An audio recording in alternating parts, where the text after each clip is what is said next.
How's it going, guys? Dynamite here, coming to you as always from the Digital Warfare 24/7 forums, and today I'm going to be bringing you guys my first gameplay commentary from Call of Duty Black Ops 2. Now, I do have to apologize here because I was hoping to get this first gameplay out a little bit sooner, but as it was, I was running into some issues with theater mode that were making that kind of difficult. Now, I had put up a couple really good games the first day of the release. In particular, I had a 23-1 kill confirmed that I really wanted to cast, but when I went back into theater mode, I found that it had only actually recorded the second half of the game, so I was like, well, that's no good at all. So I went back and I started trying to put together some better games the second day of the release, and I started running into some really bad issues with lag compensation to the point where it felt like I was a good half second behind a lot of the other players, and this really frustrated me. It made it really hard for me to put up good gameplays. But what I figured out is that if I'm actually hosting the main party and everybody else in my party is from the US, then I typically tend to have a pretty good connection. But if I'm not hosting the party, even if I'm playing with all US players, I get lag comped really badly with my connection. And then also, if I try to play with any of my buddies from Europe on a European connection, that is just pretty much completely unmanageable. I feel like anyway that I'm just about a full second behind, and the only way I can get kills is if I basically come up behind people and shoot them in the back. Like any head-to-head gunfight, I'm going to lose. So this gameplay commentary is going to be focused on sort of my first impressions, and I've already given one of them to you. I do want to sort of keep the whole lag compensation sort of issue apart from all of the others, because I feel like this is something that Treyarch should be able to correct, or hopefully as the servers get a little bit less crowded after this first week of launch, hopefully things will settle down a little bit. But what I do want to talk about here are some of the other things, pros and cons that I either like or don't like about Black Ops 2, and right off the top, let's just say there's really a lot to like. Pick 10 is amazing, the new Create a Class system. The level of creativity that you can employ to make all sorts of new classes and strategies to go along with them is really fantastic, and as someone who really enjoys the whole aspect of building new classes and experimenting with different loadouts, it's going to be something that will really add to the replay value of Black Ops 2 for me. So that's one thing I really liked. Just in general, I think the weapon balance is very good. I haven't seen anything come out yet that has been absolutely dominating, although what I have noticed is that SMGs are definitely very popular, and that's another good thing for me, because in Black Ops 1 I feel like the SMGs were very underpowered, that assault rifles were dominant.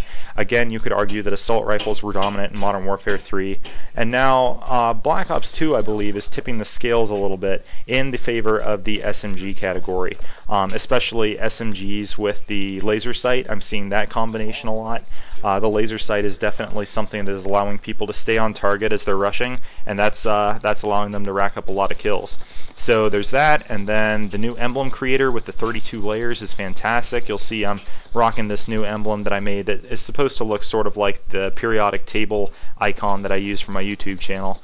So that's fantastic. And then Call of Duty Zombies, I'm having a fantastic time with, especially the grief mode where you play in 2 parties of 4 with the zombies also on the map, so with 8 people total but with 2 teams trying to go against each other.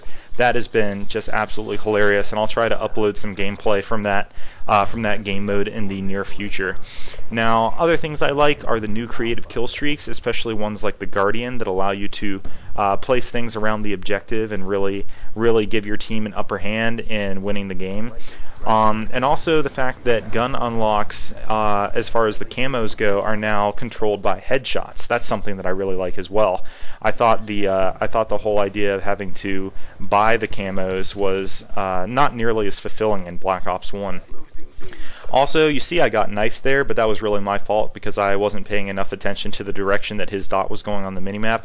I feel like knifing has pretty much gone as good as I can think that it should go. Wow, I'm sort of failing here, but anyhow, moving on. I think the knifing is appropriate now. I can live with it. But another thing I wanted to talk about is the fact that I don't believe any one perk is dominant or absolutely necessary now. Certainly Ghost is very helpful with all of the UAV spam, but you don't really need it. In fact, one thing that I think might be a better idea than running around with Ghost is just to be extremely mobile and unpredictable in general. Because with how the UAV pulses, if you can be unpredictable in your movements, your enemies may have a general idea of where you are, but you'll still be able to take them by surprise. So Ghost is by all means not necessary, and I haven't noticed too much of a difference since I unlocked Ghost, and I did use my first prestige token to unlock Ghost. Now, as we get into the second round of this Domination game, I'd like to talk a little bit about the things that I feel could use a little bit more work in Call of Duty Black Ops 2. And the first of those is the sniping. Now, I get that they want to make sniping competitive, and that's not always easy on smaller Call of Duty maps. But I mean, there are plenty of maps that have longer sight lines, and it's really unacceptable that snipers have such a fast ADS time and such a tight hip fire. The quickscopers are definitely having a field day. This feels like Modern Warfare 2, but even worse from a standpoint of the trick shotters just having a heyday out there and running around spamming quickscopes over the map. So I feel like that needs to be changed. A sniper should not be able to beat me with any type of consistency at close range by quickscoping when I have a SMG. So that's one thing I really want to be changed, or want to see changed.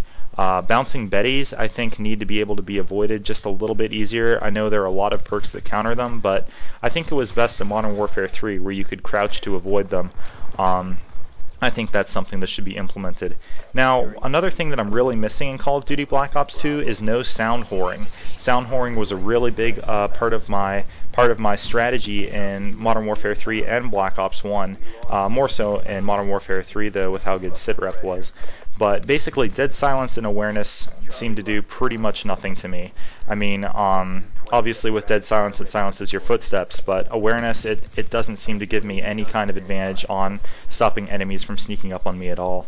Now, some other things, I think spawn protection needs to return. As of right now, explosives and kill streaks are still able to kill you the moment you spawn in, so I've been spawning in the lightning strikes. One of my buddies posted a video recently where he spawned pretty much right on top of a bouncing Betty that got tripped by a teammate, that sort of thing. So turn that spawn protection back on. And then, let's see, what other things? Oh yes, the Hunter-Killer spam is getting pretty irritating at this point. Not only the Hunter-Killer, but also the RCXD. The fact that there are two low-level kill streaks that can be spammed so easily is a little disappointing, and I really think they could do with just one of those, maybe just the RCXD and not the Hunter-Killer drone.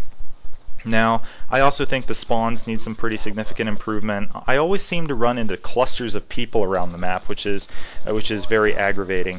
Now, one final thing that I want to talk about is that all of the better unlocks seem to be higher levels in the perk department. Also, C4 tends to be a higher unlock. But I really do think that these are all things that hopefully Treyarch will address and patch into the game. Now, I'm really looking forward to bringing you guys some more gameplay in the near future. Hope you enjoyed the one I just posted, and I will see you guys next time.